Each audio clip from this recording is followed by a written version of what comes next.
Players are down in the feature match area. Looks like they have their hands ready. And here we go. We're going to get underway. Let's take a peek at both those players' hands. Looks like we're on 7 for Zach, and I think, well, 7 for Zach Allen. Excuse me, I'm going to have to be careful in this match. Meanwhile, Zach Kiihne also keeping 7. No one drop. Yeah, not a lot of one-drops in the Selesnya deck. Flower Flourish to fix the mana, Legion's Landing occasionally, but that's about it. Yep. Here's Thought Erasure from Zach. Let's see exactly what Zachary Kiihne is working with. He's pulling Gideon Blackblade aside. He knows that's likely to be the choice. Looks like a couple copies of Saproling Migration, 1 Tristani Discordant, March of the Multitudes, and a couple land. What do you think about the composition of Zach's hand? I think it's good. This is basically what you want to be doing with Selesnya tokens. He has a couple migrations to provide some tokens, Tristani to pump them, March of the Multitudes as a big finisher. But like I said before, leading up to this match, Kai's Wrath, Cry of the Carnarium, those cards put a big damper on the Selesnya plan. Allen is, in fact, going to take Gideon Blackblade. I have to think Kiihne's about ready to fire off that Saproling Migration. He's getting the tokens ready.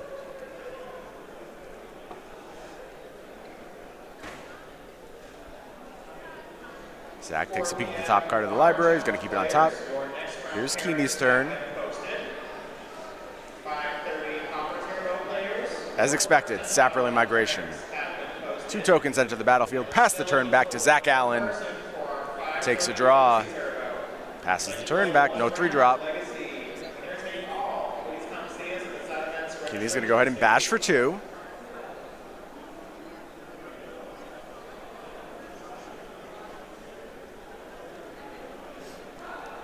And doubling up the army here. Probably don't have to commit too much more past this. This should be enough damage to actually prompt a sweeper from Zach Allen if he does in fact have one. Yeah, pressure has been established.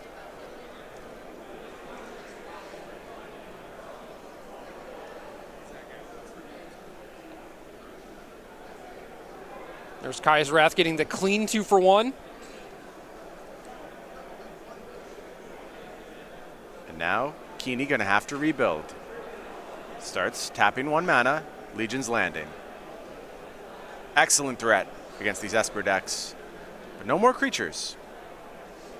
Yeah, if Kiihne had one more turn and was able to actually play Legion's Landing and transform it, I think that would have helped him a lot, both to have a consistent source of pressure, but also the additional land would have helped with Tristani and March of the Multitudes. Yeah. Well, Kiihne now up to 5 lands. Zach Allen missed his 5th land drop. And Kiihne just passing, which is very indicative of March of the Multitudes. It is. And he's going to respond to Zach Allen's Chemister's Insight with that March of the Multitudes. And again, a battlefield has been established. 4 tokens, 3 Jerry Thompsons ready to go. That's a scary world. Well, my life would be so much more complicated if there were 3 Jerry Thompsons. Mine too, probably. Zach's turn now. Thinking about how he's going to deal with this horde of angry Jerrys.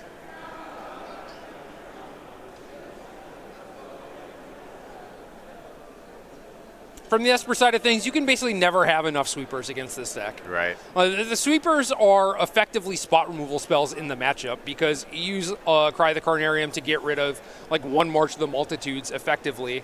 And the spot removal spells can tag team to kind of whittle this board state down, but that's not what you want to be doing. And Zach Allen just going to pass the turn back here. Is Kiihne going to get to flip that Legion's Landing?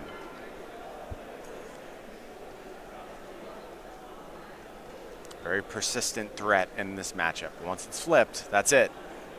Mana sink for the rest of the game. Standard classic players. After 8 rounds of Swiss, we have And Allen says that's unacceptable. He's going to fire off a Mortify. It's going to leave Kiihne free to smash. First place with 20 points. Allen's going to fall to 14.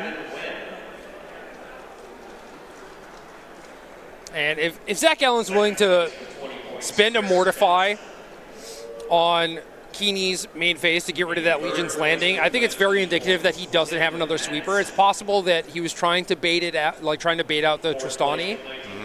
But from Kiihne's side, I think you can probably just assume that the coast is clear. But again, this is basically enough pressure. He doesn't need to commit any more past this. Right. If Zach Allen finds a sweeper, he's still going to have to use it on these 4 tokens. Can I say, too, this is exactly the thing that's going to separate a master of this archetype from someone who's just finding their way with it, is knowing exactly how much pressure to put on the battlefield at any given point. It's all pacing. Yep. Kiihne went ahead and fired off an end step. March of the Multitudes wants to have enough threat to take care of that Teferi, and will do so. That's going to leave the battlefield. If you are in the top 32, We know with Kiihne, still a Tristani Discordant in hand. ensure that you receive your prizes. Yeah, Kiihne's doing a great job pacing right now. Mostly just trying to commit the bare minimum to the board at all times, while also getting in some chip shots to Zach Allen and threatening a lethal attack with Tristani. Here comes 6 damage. Zach Allen going to fall to 8 here, it looks like. And now Zach's basically in a spot where he can't really afford to tap out any longer. Yeah, he just passes the turn back to Zach.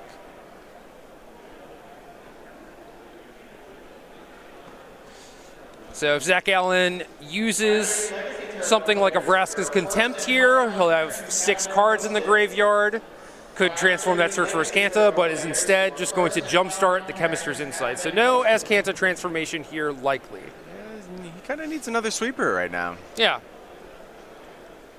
Could fire off Tyrant Scorn on upkeep or removal spell on upkeep if he wanted to, but Standard classic players who are in the top Gonna bin 32 from the search for Azcanta. Please do not enter the line at the stage. We are currently trying Tapped to land, get passes back to Kiihne. man, Kiihne facing down all of his open mana, there's no reason to run Tristani into an Absorb or something. Make Zach have to transform this Surge, use it main phase to find another Kaya's Wrath, and then you can play Tristani once the shields are down.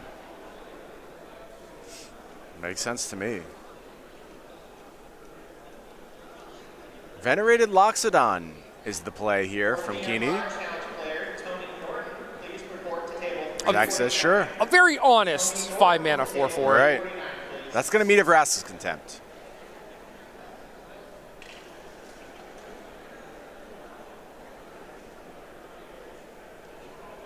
So Zach is going to have to find a sweeper eventually, but the way that he is playing ensures that he doesn't have to find it on exactly this turn. Right. Please report to the judge area to the right of the main Looked like he did keep the card on top, though. magic player. Here comes Teferi. Pawns. Please bring yourself to the judge area to the right of the You can never say no to Teferi. Not if you're Zach Allen. No, too good. Just too good. Teferi going to go ahead and plus. It is going to untap that Azcanta the Sunken Ruin, trying to get maybe an activation out of that here. And the turn heads back to Zachary Kiihne.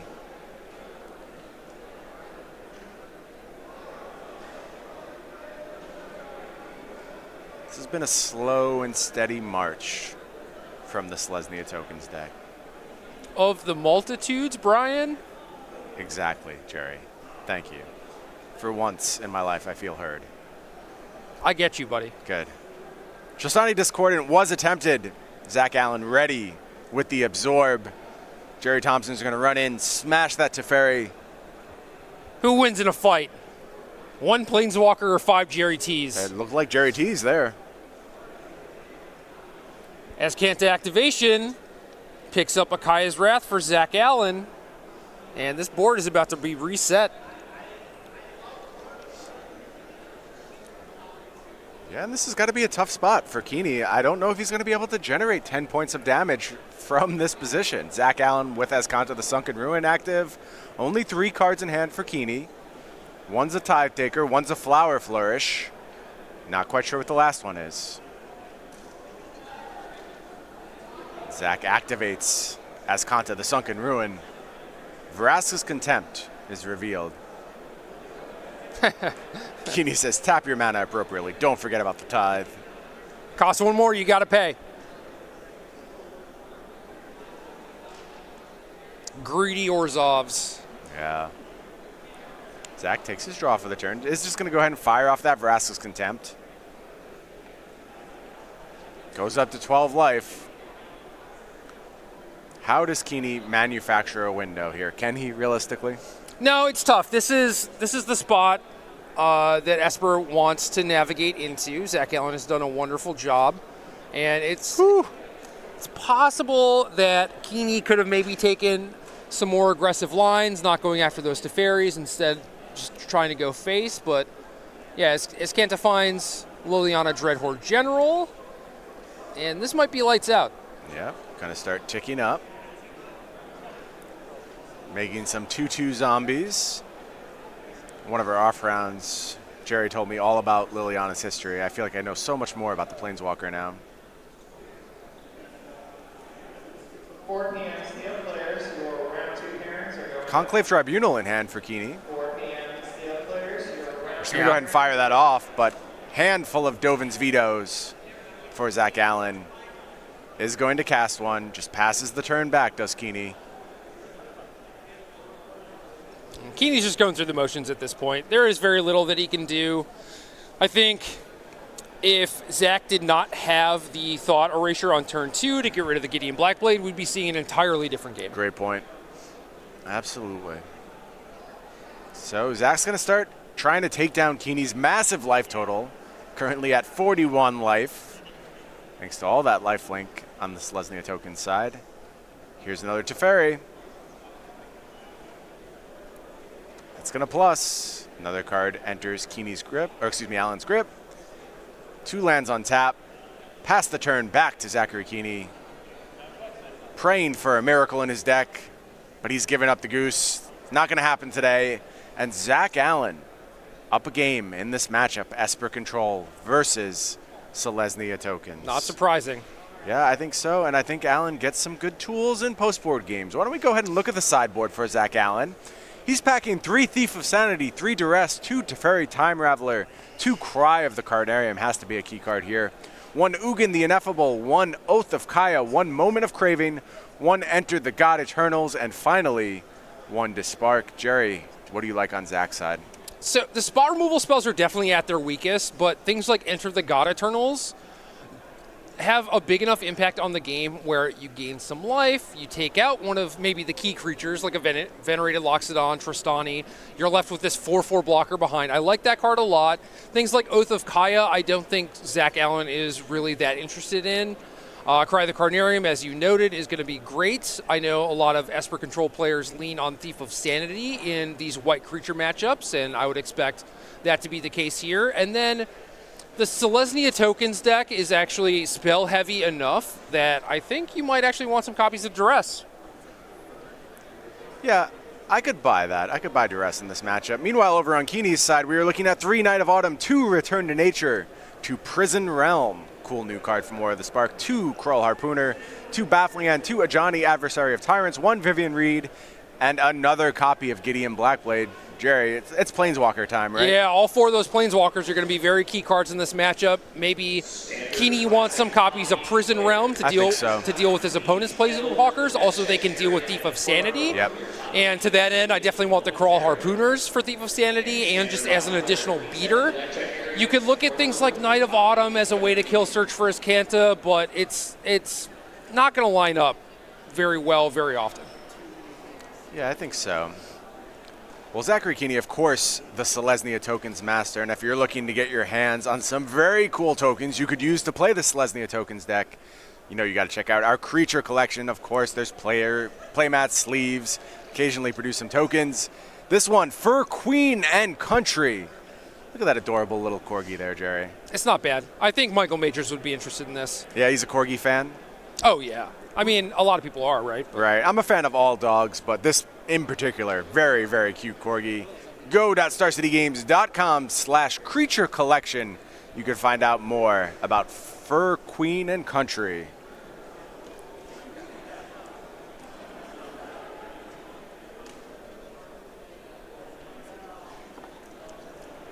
Both players just shuffling up here.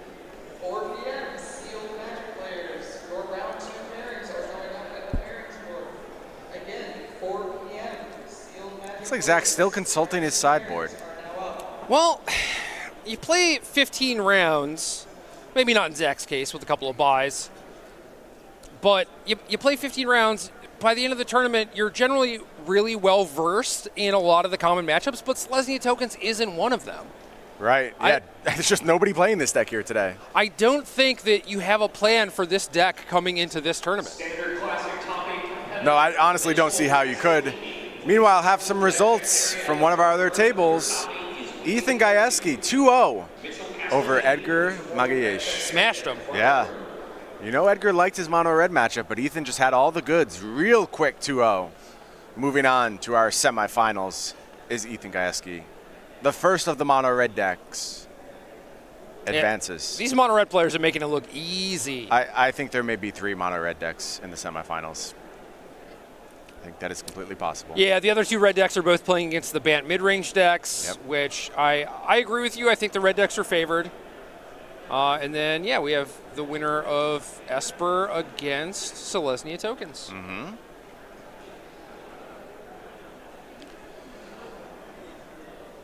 How does Selesnya Tokens fare against mono red?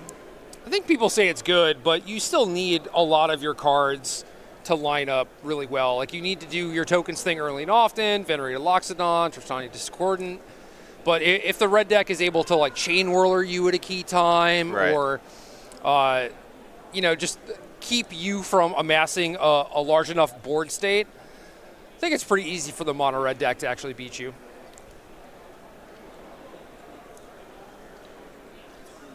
Yeah, it feels a little draw dependent, quite frankly. Yeah, for sure.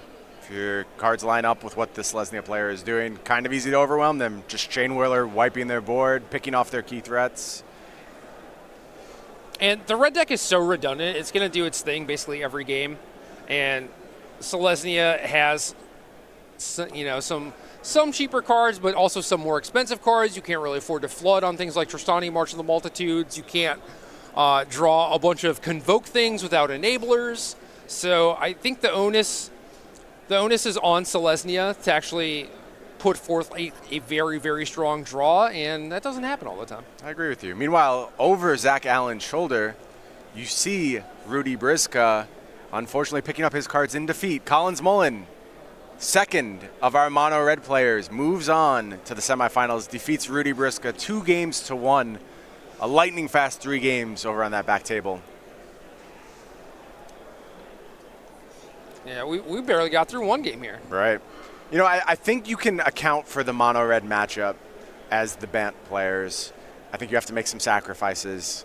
I think the hard target was on Simic Nexus going into this tournament. Absolutely. And I think rightly so. I think players appropriately responded to that threat. Maybe next week, Bant retools, comes back ready for mono red. We'll have to see.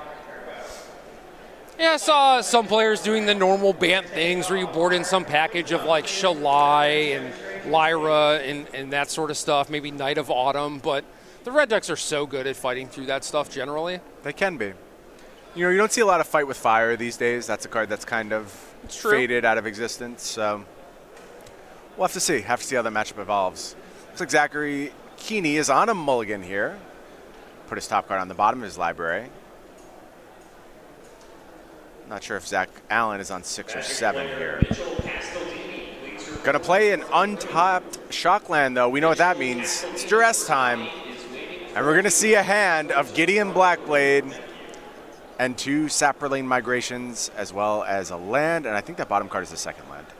Yeah, Sun Petal Grove. Basically the same hand as last time. 2 migrations, Gideon, except this time Zach Allen opting to go after one of the migrations, which probably leads to something like Dovin's Veto or maybe a Thought Erasure on turn 2. Exactly right. He feels like he has this Gideon covered. And here is the turn 2 Saproling Migration again. Going to put those 2 1/1s onto the battlefield for Kiihne. Zach Allen takes the turn back.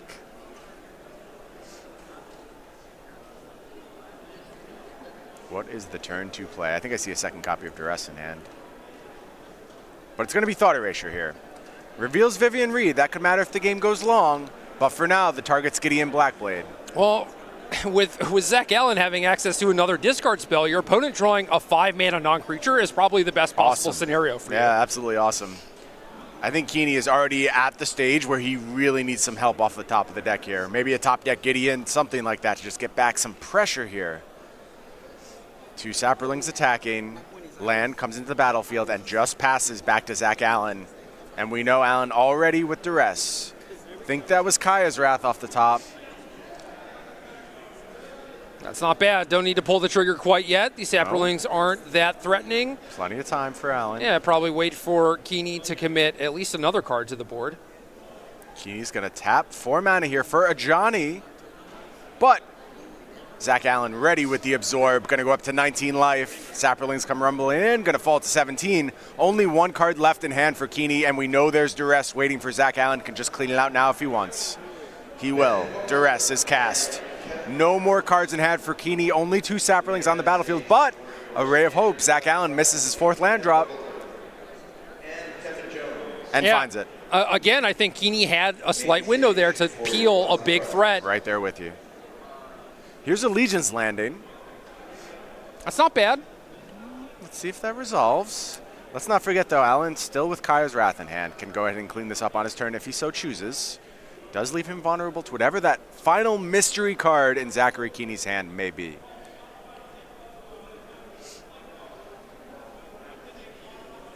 Legion's Landing is going to stick. But Zach Allen going to go ahead and cast Tyrant Scorn, dealing with the 1/1 life linking token. I like that play. Yeah, I do too. That keeps Kiihne off of transforming the Legion's Landing and makes it so you don't necessarily have to pull the trigger on this Kaya's Wrath quite yet. And now here's Teferi on the battlefield. What does Kiihne have as a response? Going to start with the Saproling migration. Now 4 Saprolings on the battlefield. 2 of them are going to rumble in just as Zach Allen needs to pressure here. Yeah, Kiihne changing up his strategy from last game. And I think this makes a lot of sense because you don't have a clear way to actually remove the Teferi from the battlefield, whereas last game it was mostly just, dying in the same attack step, right? So Teferi ticks up, and it's Kaya's Wrath time. That is going to do with all 4 of those Saprolings. Head to the end step, untap 2 lands, 3 mana at the ready. Kiihne only has tapped land as a follow-up, and I think the writing's kind of on the wall here. It's going to be almost impossible for Kiihne to recover from this position. Yeah, mulliganing on the play is not what you want in a grindy matchup like this, and Zach Allen did miss his 4th land drop, but aside from that, had a very, very good start with duress into Thought Erasure into Absorb. Yep, into duress after that, by the way. Just completely blunting anything Zachary Kiihne can hope to do. And now Ugin has entered the battlefield. How about a kick Saproling migration? Zach Allen has the Absorb, and that's going to do it. Zachary Kiihne has seen enough, extends the hand. Zach Allen, our 3rd semifinalist, moving on over Zachary Kiihne, 2 games to 0 with